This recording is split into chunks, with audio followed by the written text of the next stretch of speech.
کبیرہ کے لیے توبہ ضروری ہے. کتنے فضائل ہیں. تیسری چیز جو میں نے بہرحال آج کے لیے چنی ہے وہ یہ ہے، اور بہرحال ایک اور ہے، 4 میں نے وہ کی ہے. تیسری چیز جو چنی ہے وہ بھی بڑی آسان ہے، بہت آسانی سے ہم کر سکتے ہیں اور سب کو یاد ہے. آپ صلی اللہ علیہ وسلم فرماتے ہیں اور کہتے ہیں، یہ حدیث جو ہے ترغیب و تہذیب کی، آپ نے فرمایا اور کہا جو شخص یہ پڑھے جو ہے لا حول ولا قوت الا باللہ، حدیث کا الفاظ اس لیے ہے قل لا حول ولا قوت، جو شخص اس کا وظیفہ کرے لا حول ولا قوت الا باللہ فانه کنز من کنوز الجنہ. یہ حدیث کے الفاظ ہے قل لا حول ولا قوت الا باللہ فانها کنز من کنوز الجنہ، کہ جو شخص لا حول ولا قوت الا باللہ یہ پڑھے گا تو یہ جنت کے خزانوں میں سے ایک خزانہ ہے. جنت کے خزانوں میں سے خزانہ، اس کا معنی کیا ہوتا ہے؟ لا حول، نہ ہمیں صلاحیت ہے، نہ ہمیں سمجھ ہے، ولا قوت، نہ ہمیں کوئی چیز کرنے کی طاقت، الا باللہ، سوائے اس کی کہ اللہ ہر چیز پر قادر ہے، اس کی مشیت سے یہ تمام کام ہوتے ہیں. آپ نے فرمایا اس کا وظیفہ کرو، اس لیے کہ جنت کے خزانوں میں سے ایک ڈھکا ہوا چھپا ہوا خزانہ ہے. لا حول ولا قوت الا باللہ، اتنا ہی پڑھنا ہے، کبھی بھی آپ پڑھ سکتے ہیں. چوتھا جو ایک حدیث جو صحیح بخاری کی ہے، اور سے اعمال کی طرف آگے بڑھنا چاہیے. اب آئیے وہ کیا اعمال ہیں جن اعمال کے کرنے سے اللہ رب العزت کی یہ مخلوق نازل ہوتی ہے، اترتی ہے، آتی ہے، گواہ بنتی ہے، دیکھتی ہے، لکھتی ہے، اور رب العزت کو جا کے رپورٹ پیش کر دیتی ہے کہ تیرے بندوں کو فلاں فلاں ہم نے پایا. حالانکہ اللہ تعالیٰ کو کسی چیز کی ضرورت نہیں ہے، اللہ تعالیٰ مکمل طور سے جانتا ہے کہ ان کے بندے کیا کرتے ہیں اور کب کرتے ہیں. پھر بھی اللہ رب العزت نے چونکہ انہیں ہم پر گواہ بنا دیا ہے، یہ آ کر اللہ کو رپورٹ دیتے ہیں. تو آئیے چند اعمال، میں یقیناً آج پورے وہ عمل نہیں رکھ سکوں گا جن اعمال کی وجہ سے یا بدولت فرشتے اترتے ہیں، لیکن انشاءاللہ ان میں سے کچھ عمل ضرور رکھوں گا. اور جو عمل میں نے خاص چنے ہیں یہ وہ عمل ہے جو کرنے میں کوئی بہت محال نہیں ہے، مطلب بہت خطرناک والے عمل نہیں رکھ رہا ہوں کہ فرشتے فلاں کے لیے آ جائیں. یہ وہ عمل ہے بہت چھوٹے ہیں. چھوٹے سے مراد ہماری مشقت کے اعتبار سے، اللہ کے نزدیک بہت بڑے، اس لیے فرشتے اتر رہے ہیں، لیکن ہماری مشقت اور تکلیف کے اعتبار سے بہت چھوٹے ہیں، لیکن اللہ کے بعد بہت درجہ رکھتے ہیں. تبھی تو اللہ رب العزت ان کم مشقت والے اعمال پہ فرشتوں کو نازل کر دیتا ہے. تو میں نے چن کے چند اعمال آپ کے سامنے رکھوں گا، لیکن یقیناً یہ پورے اعمال نہیں ہیں. ان اعمالوں میں سے کچھ اعمال ہیں جن عمل کے کرنے سے، جن عملوں کے اور نیک عمل کے کرنے سے فرشتے اترتے ہیں، گواہ بنتے ہیں، دیکھتے ہیں، جو کہ برکت کا، رحمت کا، اللہ کی رضا کا اور انشاءاللہ عزیز سفارش کا ذریعہ بھی بنیں گے روز قیامت. ٹھیک ہے، برکت آئیں گی، رحمت آئیں گی، سفارش کریں گے. ٹھیک ہے، تو بہرحال آئیے چند اعمال ہم دیکھتے ہیں. سب سے پہلا عمل جس عمل کے کرنے سے فرشتے نازل ہوتے ہیں، فرشتے آ جاتے ہیں، وہ عمل کیا ہے؟ ٹھیک، تو سب سے پہلا عمل یہ ہے جس کے کرنے سے انشاءاللہ فرشتے نازل ہوتے ہیں، وہ ہے کہ باوضو سونے سے فرشتے نازل ہوتے ہیں. سونے کو انسان جا رہا ہے، کیسے سونا ہے؟ وضو کے ساتھ سونا ہے.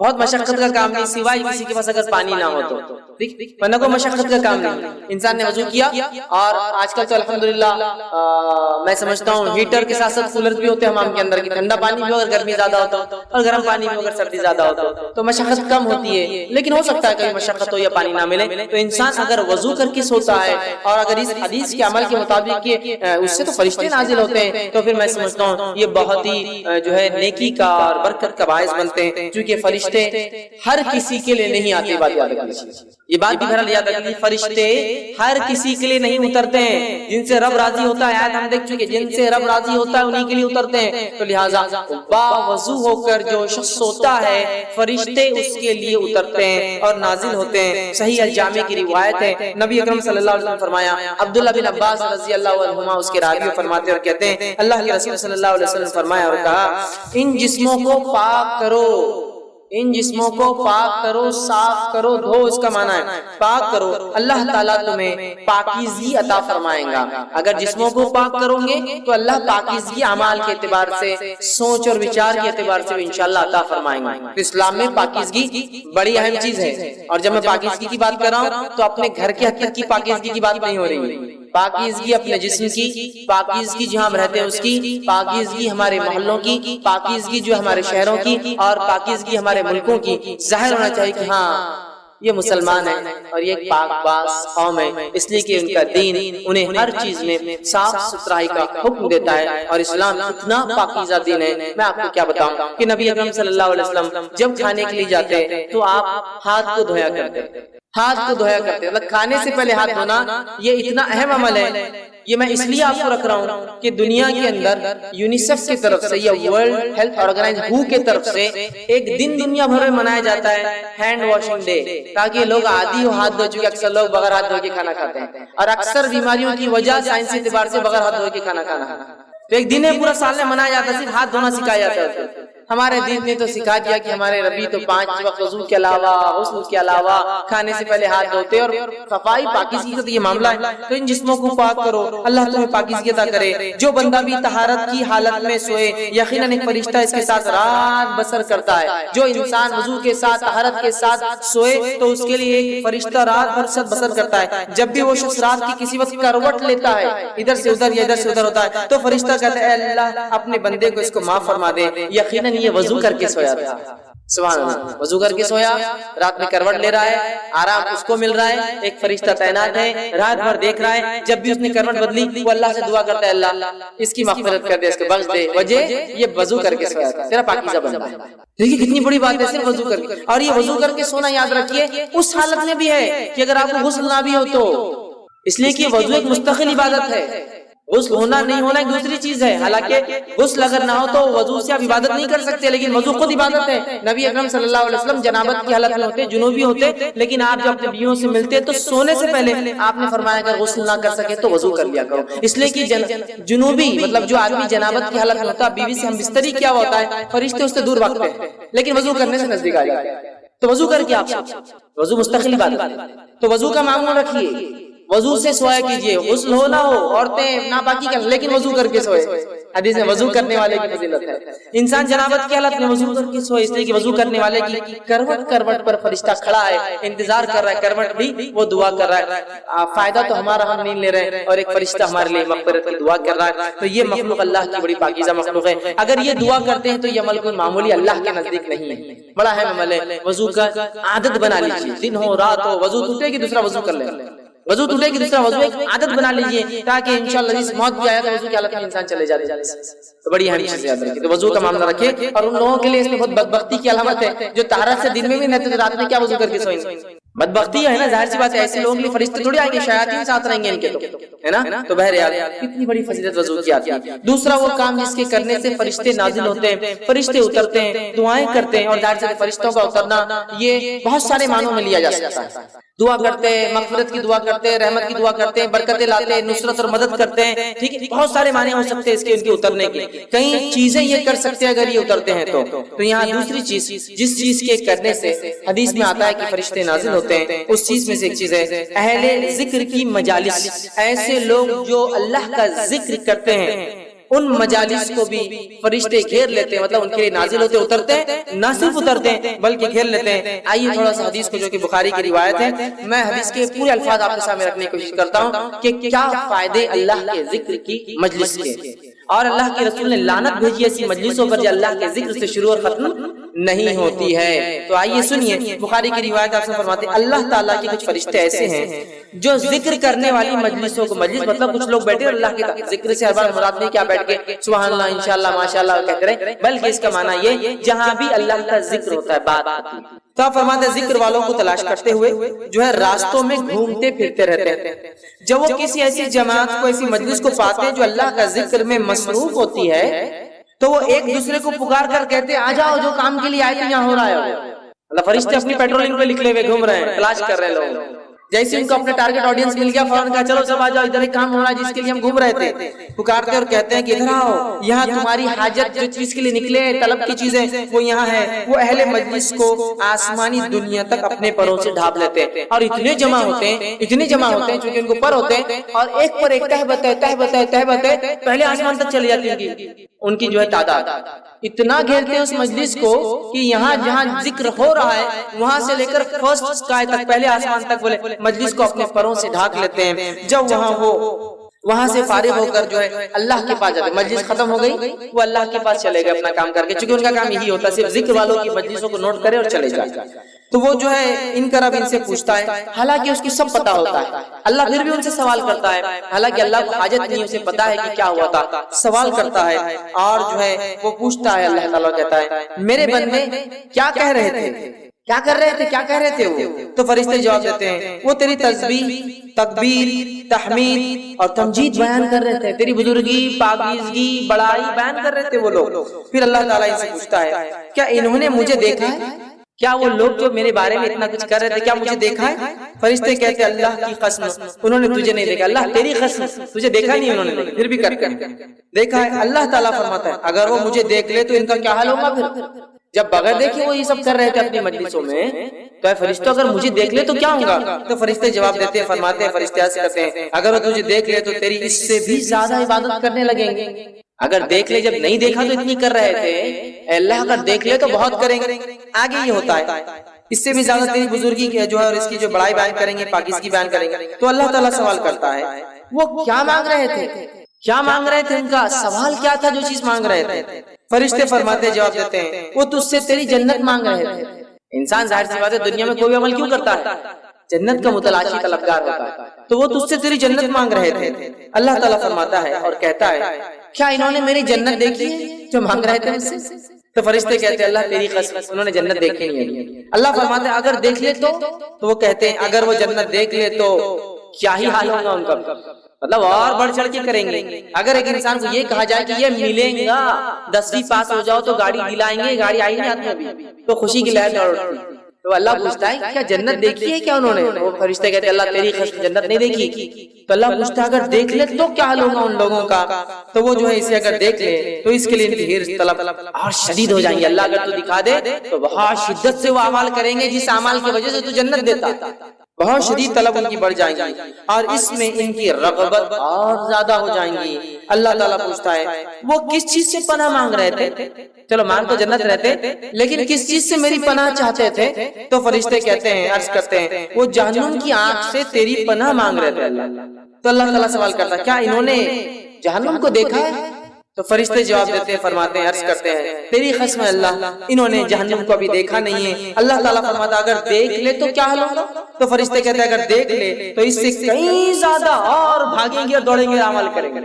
جنت بھی دیکھیں گے تو بھاگیں گے، جہنم بھی دیکھیں گے تو نیکی کی طرف بھاگیں گے، گناہوں کو مطلب چھوڑ دیں گے، دوڑیں گے۔ فرمایا اللہ تعالیٰ سے فرماتا ہے بس میں تمہیں اس بات کا گواہ وٹنس بناتا ہوں، اب تم نے یہ سب کہہ دیا، رپورٹ دے دی، تو بس میں اب تمہیں اس بات کا گواہ بناتا ہوں کہ میں نے ان تمام کو جو اس مجلس میں بیٹھے ہیں بخش دیا، مغفرت کر دی۔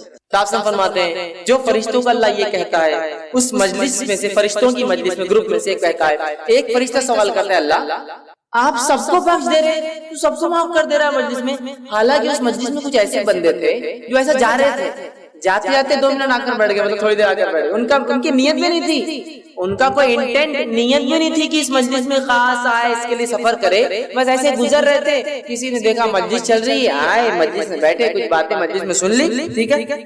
تو اللہ رب العزت جواب دیتا ہے اس فرشتے کو جو سوال کرتا ہے، ایک تو نیت سے نہیں آیا تھا، بس یہیں بیٹھ کر چلا گیا اور تو نے تو سب کو معاف کر دیا ساری مجلس میں۔ تو اللہ تعالیٰ جواب دیتا ہے اور فرماتا ہے یہ اللہ کو یاد کرنے والے ہم نشین ہیں کہ ان کے ساتھ بیٹھنے والے بھی محروم نہیں رہتے۔ اللہ کی مجلس، اس کا ذکر، اس کی بات اتنی اہم ہے کہ اللہ رب العزت فرماتا ہے ان میں خالی چلتے ہوئے بغیر نیت کے بیٹھنے والا بھی محروم نہیں رہتا ہے۔ اس لیے علماء لکھتے ہیں اچھے لوگوں کی صحبت بڑی اہم چیز ہے۔ یہاں اچھے اور نیک لوگ جمع تھے، جس میں ایک انسان یوں ہی چلتے چلتے آ کر بیٹھ گیا تو اپنی مغفرت کروا کر نکل گیا وہاں سے۔ نیک لوگوں کی صحبت معمولی چیز نہیں ہے، ہمیں چاہیے کہ ہم نیک لوگوں کی صحبت اختیار کریں، اس لیے کہ صحبت بہت اثر انداز چیز ہوتی ہے۔ بہرحال تو اللہ کے ذکر کرنے والی مجلسوں کو فرشتے کے لیے نازل ہوتے ہیں۔ تیسری چیز، قرآن پڑھتے وقت جو ہے سکینت لے کر فرشتے اترتے ہیں۔ تیسرا کام جسے کرنے سے فرشتے اترتے ہو کیا ہے؟ قرآن کا جو ہے قرآن کی تلاوت۔ صحیح مسلم کی روایت ہے، نبی اکرم صلی اللہ علیہ وسلم فرماتے ہیں، کہتے ہیں ایک شخص سورہ کہف پڑھ رہا تھا اور اس کے یہاں جو ہے 2 لمبی رسیوں سے اس نے اپنا گھوڑا باندھ رکھا تھا، سو اس پر ایک بدلی آنے لگی. وہ جب سورہ کہف پڑھنے لگا تو ایک بدلی بادل آنے لگی اور وہ گھومنے لگی. مطلب وہ بادل جو ہے گھومنے لگی, وہ بدلی جو تھی گھومنے لگی اور قریب آنے لگی. جیسے جیسے وہ پڑھ رہا تھا ویسے ویسے قریب آ رہی تھی. اس کا گھوڑا اس کو دیکھ کر بدکنے لگا, ڈرنے لگا یہ کیا ہو رہا ہے. پھر جب صبح ہوئی تو وہ نبی اکرم صلی اللہ علیہ وسلم کے پاس آیا اور ذکر کیا اللہ کے رسول ایسا ایسا ہوا. تو آپ نے فرمایا یہ جو تسکین ہے جو قرآن کی برکت سے اتر رہی تھی, اور ایک روایت میں وہ فرشتے تھے جو سکینت کو لے کر کش پر اتر رہے تھے. تو قرآن کی تلاوت اور بالکل سورہ کہف کی تلاوت کرنے سے سکینت اترتی ہے, اور سکینت کو جو لاتے ہیں وہ ہوتے ہیں فرشتے. تو اگر کوئی انسان تلاوت قرآن کرتا ہے تو سکینت طاری ہوتی ہے. اللہ ہم پر رحم کرے. ہمارے گھروں میں تو قرآن کبھی کبھار پڑھتا ہے. اگر پوچھا جائے, میں آپ سے بدگمانی نہیں کر رہا ہوں لیکن ایک عام سوال, عام بات کہہ رہا ہوں, کسی نے پوچھا ہے آخری بار قرآن کب پڑھے تھے, تو دادا کا انتقال ہوا تھا تب نکلا تھا. اب کب ہوگا, تو اب انتظار کر رہے ہیں کوئی اور جائیں گے تو پڑھ دیں گے. پھر اس کے لیے یہی حالت, آخری بار انتقال ہوا تھا نہیں, اس کے علاوہ وہ جب گھر بنائے تھے نہ جب پڑھ لیے تھے, اس کے بعد ہاں جب نئی دکان بنی, مطلب یاد بھی ہوگا صدیوں سالوں کا رہتا. 10 سال پہلے دکان کھلی تو جب پڑھے تھے, پھر دادی مرے یا دادا مرے تب پڑھے تھے, پھر نئے گھر بنا تب پڑھے تھے. گویا قرآن صرف رسم کے طور پر رہ گیا. یا پھر خوب جھگڑا ہو جائے اپنے حق کی بات ہو تو پھر قرآن پڑھ لیتے, وہ قرآن میں لکھا ہوا ہے. اپنے خلاف ہو تو پھر نہیں, وہ سب ٹھیک نہیں, جو چل رہا ہے اس کو ماننا پڑے گا.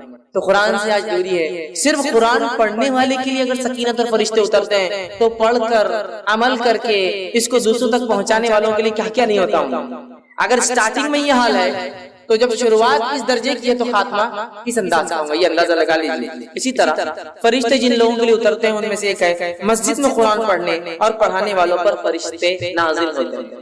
ایک تو قرآن پڑھنا عام, مسجد میں پڑھنا مطلب مسجد ایسی جگہ ہے جہاں اللہ کا ذکر کرنا چاہیے اور قرآن اس میں سب سے افضل ہے, یاد رکھیے بہت افضل ذکر. تو لہٰذا مسجد میں اگر قرآن پڑھے اور پڑھائے, پڑھنے اور پڑھانے والوں کے لیے فرشتے نازل ہوتے ہیں. ابو ہریرہ رضی اللہ عنہ حدیث کے راوی فرماتے اور کہتے ہیں, یہ صحیح مسلم کی روایت ہے, جو شخص, میرا حدیث لمبی ہے اس میں خالی وہ ٹکڑا رکھتا ہوں, جب لوگ اللہ تعالیٰ کی کتاب پڑھنے اور پڑھانے کے لیے اللہ تعالیٰ کے گھروں میں سے کسی گھر میں جمع ہوتے ہیں تو ان پر اللہ تعالیٰ کی رحمت اترتی ہے جو انہیں ڈھانپ لیتی ہے. فرشتے انہیں گھیر لیتے ہیں اور اللہ تعالیٰ فرشتوں میں ان کا ذکر کرتا ہے. تو جب مسجد میں قرآن پڑھا جاتا ہے تو نتیجہ یہ نکلتا ہے کہ اس کے نتیجے میں فرشتے نازل ہوتے ہیں کہ تو قرآن پڑھا جا رہا ہے, اور جو ہے اس کو گھیر لیتے ہیں اور اللہ تعالیٰ فرشتوں میں ان لوگوں کا ذکر کرتا ہے جو مسجد میں قرآن پڑھتے یا دوسروں کو پڑھاتے ہیں.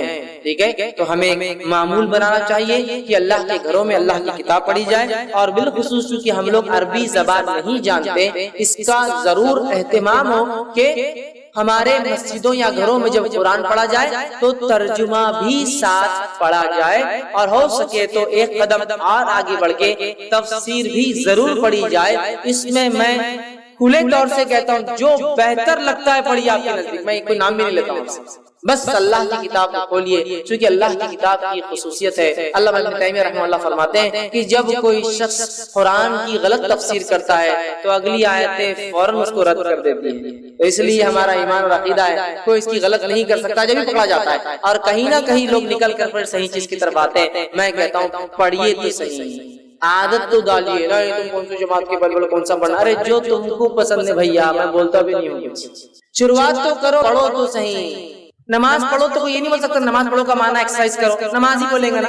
شروع تو ہو, لگو تو صحیح اس کتاب سے, تعلق تو جوڑو, حق کی طرف پہنچ جاؤں گے. لیکن حالت یہ ہے کہ کتاب کھلتی ہی صدیوں میں ہے. کسی گھر میں جا کے کہہ دیا ذرا قرآن لاؤ, بولتا رہے قرآن لاؤ, بولے تو سیڑھی لاؤ.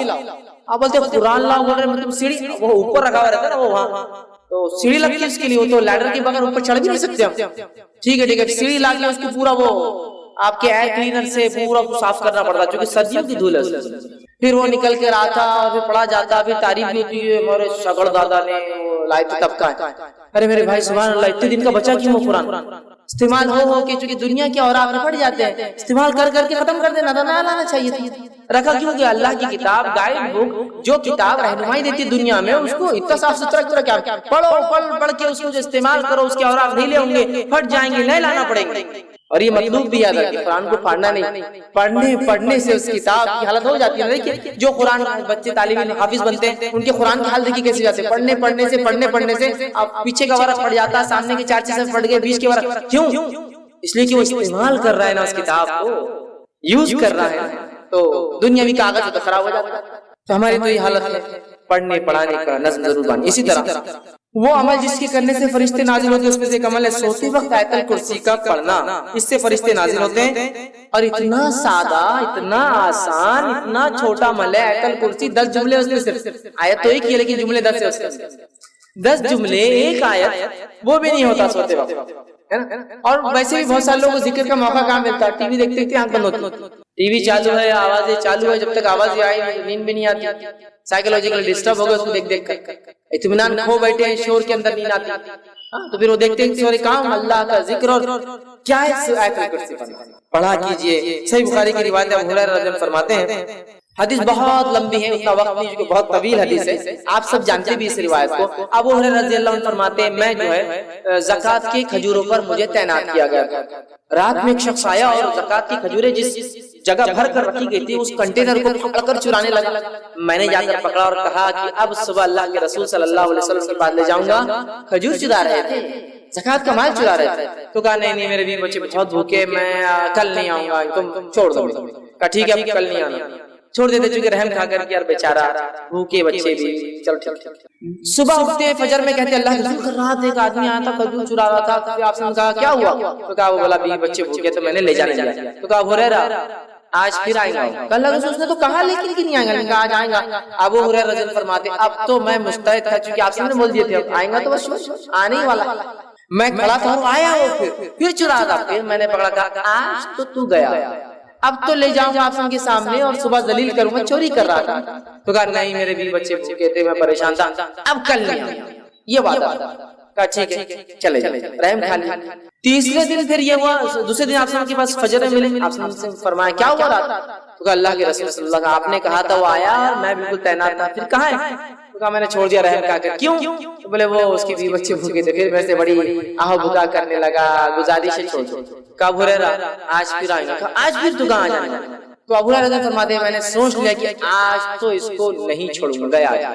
تیسرے دن پھر آیا، پکڑا، کہا آج کوئی ریکویسٹ نہیں، کوئی گزارش نہیں، کوئی بات نہیں چلنے والی، 2 دن سے تم آ رہے ہو. تیسرے دن آیا، کہا اب نہیں. تو کہا آج چھوڑ دو اب نہیں آؤں گا. میں ایک بات تمہیں ایک کلمہ سکھا دیتا ہوں، اگر اس کلمے کو پڑھ لو تو فرشتہ ایک آسمان سے نازل ہوتا ہے جو رات بھر فجر تک تمہاری حفاظت کرتا ہے اور شیاطین تم سے دور بھاگ جاتے ہیں. کہا کیا ہے؟ تو کہا سوتے وقت جو ہے آیت الکرسی پڑھ لینا. صبح ہوئی، فجر کی نماز پڑھی، نبی اکرم صلی اللہ علیہ وسلم ملاقات ہوئی. کہا ابو ہریرہ تمہارے خیری کا کیا ہوا؟ آیا تھا؟ تو کہا آج بھی آیا تھا. کہا کہاں ہے؟ تو کہا میں نے آج بھی چھوڑ دیا. تو کہا کیوں؟ تو کہا اس نے ایک کلمہ مجھے سکھا دیا جس کلمے کے بارے میں اس نے یہ کہا کہ اس کو پڑھنے سے رات بھر ایک فرشتہ اترتا ہے، نازل ہوتی حفاظت کرتا ہے. میں نے چھوڑ دیا. تو کہا ابو ہریرہ یہ بات اس نے سچ کہی ہے اور تم جانتے ہو وہ کون تھا؟ کہا اللہ اس کے رسول زیادہ جانتے ہیں، مجھے تو نہیں پتا. کہا وہ شیطان تھا، وہ ہمیشہ جھوٹ بولتا ہے لیکن یہ بات اس نے سچی بولی ہے. یہ بات یہ سچ بولا اس نے، باقی وہ جھوٹا ہے تو بڑا شیطان تھا. تو دیکھیے آپ، شیطان دور ہو جاتا ہے آیت الکرسی پڑھنے سے، فرشتہ رات بھر حفاظت کرتا ہے. اب لوگ پریشان ہیں حفاظت کے لیے، مال کی، دولت کی، ہے نا، بہت ساری چیزوں کی. آیت الکرسی پڑھیے، بہت سیدھے اور سادے اصول دیے گئے. میں سمجھتا ہوں فرشتوں کی سیکیورٹی اور ان کا نازل ہونا اس سے بڑی کوئی سیکیورٹی نہیں ہو سکتی. سمجھ رہے آپ؟ ان کا آ جانا، کسی کے لیے تعینات ہو جانا، اس سے بڑا کچھ نہیں ہو سکتا. لیکن اب مسئلہ یہ ہم لوگوں کا کہ بات سمجھ میں نہیں آتی. اب ایک سین تصور کیجیے کہ سمجھ لیجیے ایک شخص آپ کے سامنے آ رہا ہے اور اس کے پیچھے 2 پولیس والے چلتے ہوئے آ رہے ہیں. ملنے کی ہمت کرتے آپ، بہت بھاری آ رہی ہے وہ پولیس ساتھ چل رہی ہے، اس کو تو کوئی حد بھی نہیں لگا سکتا کہ وہ پولیس والے ساتھ رہتے ہیں، سادے پولیس والے. اب پولیس والے جن کے پاس بندوقیں لگی ہوئی ہو اس کا تو مقام بڑھ گیا نا. اسٹین گنس ہو اور بڑھ گئے AK-47 لے کے اس کے پیچھے جا رہے ہیں اور بڑھ گئے پولیس سے ہٹ کر کے ٹوپی صرف بدل جائے، ٹوپی کے بدلے کالا کپڑا ہو اور بہت خطرناک آدمی دکھ رہے ہیں. اتنی بڑی سیکیورٹی، ٹوپی نہیں سر پہ، وہ سر پہ کفن باندھا ہوا آدمی اس کے ساتھ گھوم رہا. کمانڈوز جو ہوتے ہیں وہ کفن باندھے ہیں نا، ان کا یہ مقصد ہے کہ اب جان بھی جائے تو کوئی مسئلہ نہیں. ٹوپی نہیں تو مطلب بہت بڑا آدمی دکھ رہا ہے، سمجھے نا، اندازہ ہوتا ہے. اب اندازہ لگائیے فرشتہ کھڑا ہے آپ کے لیے رات بھر. اللہ تعالیٰ کی ایک مخلوق جس کی طاقت، حیت، کیفیت، توانائی ایسی ہے کہ یہ روایت میں آتا ہے کہ ایک فرشتہ جو خبر میں قرآن جو نہیں پڑھتا تھا اس کو جو سزا دینے پر متعین رہے گا، وہ ایک گز لوہے کا اٹھائیں گا سلاخ اور اٹھا کے دم مارے گا ایک آدمی پہ جس نے قرآن نہیں پڑھا تھا دنیا میں خبر میں، اتنے زور سے وہ آدمی چلائیں گا اور کا سر ریزہ ریزہ بن کے ہوا میں اڑ جائیں گا کہ تمام مخلوق زمین و آسمان کے سوا جن اور انس کو چھوڑ کر اس کی چیخ کو سنیں گی۔ تو آپ نے کہا کہ وہ فرشتے کے بارے میں معلوم ہے تم کو گز جو مارتا ہے وہ گز کا ویٹ کیا ہے؟ صحابہ نے کہا نہیں ہم کو نہیں پتا کیسے مارتا ہوں گا ویٹ۔ تو کہا وہ ایک گز اگر اٹھا کر دنیا کے سب سے بڑے پہاڑ پر ماری جائے تو پہاڑ کو پاؤڈر میں تبدیل کر دے گا ذرات، اتنا ویٹڈ اور اتنا خطرناک وہ پنچ ہوتا ہے، ٹھیک ہے؟ وہ پڑیں گے گز، اور اس گز کو پہلے سے لے کر آخری انسان اور پہلے سے لے کر آخری جن سب بھی مل جائے تو اس کو ہلا بھی نہیں سکتے جگہ سے، اتنا ہیوی گز صرف ایک فرشتہ اٹھاتا ہے۔ طاقت بتا رہا ہوں کتنی ہوتی ہے، فرشتے سارے انسان اور جن بھی مل جائے تو وہ گز کو موو نہیں کر سکتے جگہ سے، جو وہ اٹھا کر ماریں گے اس کو قیامت تک۔ قرآن نہیں پڑھنے والے کا میں نے اس لیے کہا نا دنیا میں بیڑا غرق، خبر میں بیڑا غرق، آخرت میں بیڑا غرق۔ اور بہت سے لوگ قرآن سے بڑی عجیب دشمنی پال رکھی ہوتی ہے، ایسی عجیب دشمنی کی قرآن پڑھنے کے بدلے کاٹے کھڑے ہوتے ہیں ان کے آنکھ، اور شیطان کے بدلے اعوذ باللہ من الشیطان پڑھے تو یہ بھاگ جاتا نکل کے، بھاگنا تو شیطان چاہیے نا، اعوذ باللہ یہ بھاگ جاتا نکل کے، قرآن پڑھے تو گمراہ ہو جاتے باہر۔ ارے بھائی قرآن پڑھنے سے گمراہ ہو جاتے، دیکھو کتنے لوگ گمراہ ہو قرآن پڑھ کے، انہوں کیسی باتیں کر رہے انہوں کیسی کر رہے، اب انہیں کچھ پڑھے نہیں، اللہ کو پوچھنے والا نہیں اپنے سے، حالات یہ ہے ہم پڑھتے نہیں، اللہ پوچھے گا بھی نہیں ہم سے، اللہ رحم کرے۔ یہاں دیکھیے آیت الکرسی پڑھ رہے ایک فرشتہ، حفاظت سیکورٹی کے لیے، اس سے بڑی کیا بات سکتی ہے؟ آئیے وہ عمل جس کے کرنے سے فرشتے نازل، ایک عمل یہ ہے، ایک عمل یہ ہے کہ ایک بابرکت رات ہوتی ہے، اس رات میں فرشتے نازل ہوتے ہیں، اور وہ رات کو کہا جاتا ہے شب قدر، لیلۃ القدر، جو کہ آج بھی ہو سکتی ہے، ایک 21 گزر چکی وہ بھی ہو سکتی تھی، اور آنے والی اور 3 راتیں باقی وہ بھی ہو سکتی ہے، 25، 27 اور 29 بھی ہو سکتی ہے۔ تو شب قدر میں فرشتے اترتے ہیں جس کی گواہی اللہ رب العزت نے اپنی کتاب کے سورہ قدر سورہ نمبر 97 آیت جو ہے اس پورے سورے کو آپ پڑھیے، اللہ نے فرمایا اِنَّا أَنزَلْنَاهُ فِي لَيْلَةِ الْقَدْرِ، ہم نے قرآن کو لیلۃ القدر میں نازل کیا۔ وَمَا أَدْرَاكَ مَا لَيْلَةُ الْقَدْرِ، اور مسلمانوں کیا چیز ہے جو تمہیں سمجھائے لیلۃ القدر کیا ہے؟ لیلۃ القدر خیر من الف شہر، بس تمہاری عقلوں کو اتنی بات ضرور سمجھ میں آ جائیں گے اور اتنا کافی ہے تمہاری سمجھ کے لیے، 1000 مہینوں سے افضل یہ رات ہے۔ تنزل الملائکۃ والروح، اور اترتے ہیں اس رات فرشتے اور جبرائیل، یاد رکھیے، اور جبرائیل علیہ السلام کا ایک نام کیا ہے معلوم آپ کو؟ روح۔ جبرائیل علیہ السلام کا ایک نام یاد رکھیے، وہ روح ہے، یاد رکھیے، نہیں تو آپ بولیں گے تنزل الملائکۃ والروح، اور ایک صاحب پر تفسیر کرنے لگے، اترتے ہیں اس رات فرشتے اور بڈھے اور بڑوں کی روحیں، ملائکہ الگ ہے نا اور روح الگ ہے، تو پھر صحیح بات ہے نا۔ تو یاد رکھیے یہاں روح سے مراد جبرائیل علیہ السلام ہے، روح الامین بھی ان کا ایک نام ہے، جبرائیل بھی ان کا ایک نام ہے، جبریل بھی ان کا ایک نام ہے، ٹھیک ہے؟ تو روح بھی انہیں کہا جاتا ہے، روح الامین بھی کہا جاتا ہے، 4 نام ان کے قرآن میں آتے ہیں، جبرائیل، جبریل، روح الامین اور روح۔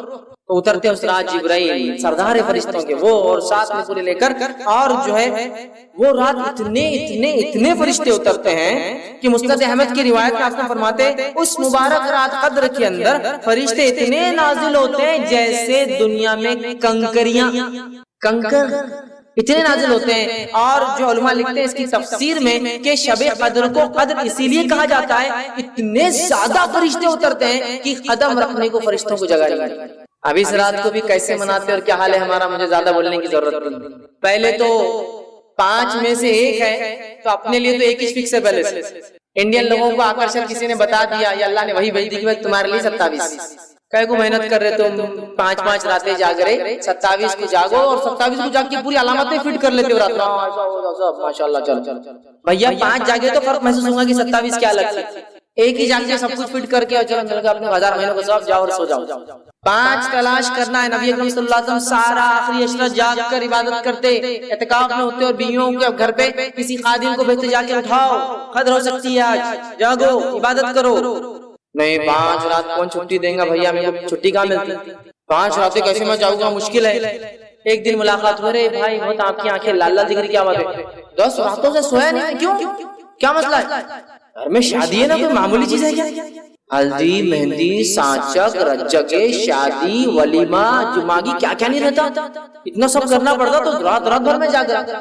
اچھا شب قدر کے 5 وہ نہیں ہو سکتی، کیونکہ شادی کا ثواب شاید اس سے زیادہ ہے وہ جاگنے کا، وہ بدعتوں اور رسومات اور خرافات کرنے کا، اس لیے نہیں۔ ارے آپ بہت جاگے ہوئے دکھ رہے ہیں، 1 مہینے سے آپ جو ہے سوئے نہیں، جاگتے رہے، گھر میں بیمار ہے نا میرے امی، ارے ٹھیک ہے، اس کے مطلب بیماری کے لیے جاگ سکتے، رسومات کے لیے جا سکتے، سفر کے لیے جاگ سکتے، خرافات کے لیے جا سکتے، پکنک کے لیے گھومنے پھرنے جانا ہے تو جاگ سکتے ہیں، لیکن شب قدر کی 5 رات ذرا ٹف ہو جاتا، مشکل جاتا۔ اس دن بزنس ڈوبتا ہوا نظر آتا، باس چھٹتا ہوا نظر آتا، نوکری جانے کا ڈر لگتا، باقی جگہ نہیں ہوتا، باقی جگہ نہیں ہوتا۔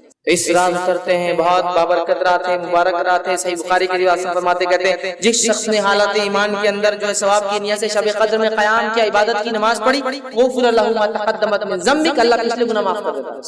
بہت بابرکت رات ہے۔ اسی طرح وہ عمل جن کے کرنے سے فرشتے نازل ہوتے ہیں، ایک عمل یہ ہے استقامت، جم جانا اپنے دین پر، اس سے بھی فرشتے نازل ہوتے ہیں۔ اللہ رب العزت سورہ فصیلت سورہ نمبر 41 آیت 30 میں فرماتا کہتا ہے ان الذين قالوا ربنا الله ثم استقاموا تتنزل عليهم الملائكة الا تخافوا ولا تحزنوا وابشروا بالجنة التي كنتم توعدون۔ اللہ فرماتا کہتا ہے بے شک جن لوگوں نے یہ کہا کہ ہمارا رب اللہ ہے اور تم مستقیم اور اس پر جم گئے، استقامت حاصل کرے، تتنزل عليهم الملائكة، تو ان کے اوپر اترتے ہیں فرشتے، اللہ تخافوا، اور کہتے ہیں اگر خوف مت کھاؤ، وتحزنوا، اور غم بھی مت کھاؤ، ڈرو بھی مت، خوف بھی مت کھاؤ، پریشان بھی مت ہو، وابشروا، اور بشارتیں دیتے ہیں جنت کی جس کا تم سے وعدہ کیا جائے۔ کتنی بڑی بات ہے استقامت، دین پر جم جانے کی۔ اب استقامت تو بڑی دور کی بات ہے، دھکے دھکے پر ایمان آ رہا اور جا رہا۔ استقامت مطلب جم جانا، ڈٹ جانا۔ صحیح مسلم کی روایت ہے ایک صحابی اور کہ اللہ کے رسول صلی اللہ علیہ وسلم مجھے کوئی ایسی وصیت اور بات بتائیے جس کو میں مان لوں آپ کی کہ میں جو ہے یہ بات کو ہمیشہ کروں اور میں جو اس پر عمل کر رہا ہوں۔ تو آپ نے فرمایا قل آمنت باللہ، تو یہ کہے کہ اللہ پر ایمان لا، ثم استقم، پھر جم جاؤ، اڑ جا اپنے دین پر اور اسلام پر، کہ دنیا گئی تو گئی، نوکری گئی تو گئی، معاملات دنیا جو سمجھے، لوگ میرے بارے میں جو کہتے، اگر میرے دین نے کہا ہے ثم استقم، جم گیا میں اس کے اوپر، اب مجھے کوئی ہلا نہیں سکتا۔ یہ بڑی اہم چیز۔ ارے بھیا اتنی بڑی داڑھی رکھ لیا تم نے، داڑھی کو کسٹمر تھوڑی آئیں گے، سٹا صاف کسٹمر بولے تو بہت بڑا اس کا مقام رہتا نا۔ استقامت، جم جائیے، اس دن کو آپ سمجھتے ہیں، توکل کر لیجیے پھر اللہ پر، سب کچھ یہ کرنے والا، کوشش نہیں چھوڑنا ہے۔ لیکن میں یہ نہیں کر رہا ہوں کہ آپ کچھ نہیں گھر میں پڑے رہیے، کوشش کرتے رہیے۔ تو بہرحال استقامت جو اختیار کرتا ہے، فرشتے نازل ہو کے خوشخبریاں دیتے ہیں، غم مت کھاؤ، ڈرو مت، کچھ نہیں ہوتا، تسلی دیتے ہیں۔ جس کے ساتھ کیفیت حالات واقعہ تو وہ جانتا ہے کیسی تسلی فرشتے اس کو دیتے ہیں۔ سکینت طاری ہو جاتی ہے جب دنیا پریشان ہے، وہ چونکہ اس کے فرشتے بشارت دے رہے ہیں، سکون طاری کر رہے ہیں۔ اسی طرح وہ عمل جس سے کرنے سے فرشتے نازل وہ ہے تہجد گزار، جو رات میں اٹھ کر نماز پڑھتا ہے تہجد کی، اس کے لیے فرشتے اترتے ہیں۔ اور صحیح مسلم کی روایت ہے نبی کریم صلی اللہ علیہ وسلم کا جسے خوف ہو کہ آخری شب میں وہ نہ اٹھ سکے تو وہ اول شب میں پڑھ لے، مطلب رات کی نماز جو اول شب میں پڑھ لے، جلدی پڑھ لے۔ اور جسے آرزو ہو کہ آخر شب میں اٹھے تو یہ تو افضل ہے، تو آخر شب میں اٹھ کر تہجد کی نماز پڑھے، اس لیے کہ آخر شب کی نماز ایسی ہے کہ اس میں فرشتے نازل ہوتے ہیں اور وہ افضل ہے۔ تو تہجد اول بھی پڑھی جاتی ہے، عشاء کے بعد پڑھی جا سکتی ہے، اور آخری وقت اس کا سحر کا آخری وقت تب بھی پڑھی جا سکتی ہے، اور اگر آخری وقت میں پڑھو تو فرشتے حاضر ہوتے ہیں۔ دیکھیے تہجد جو شخص پڑھتا ہے فرشتے حاضر ہوتے ہیں۔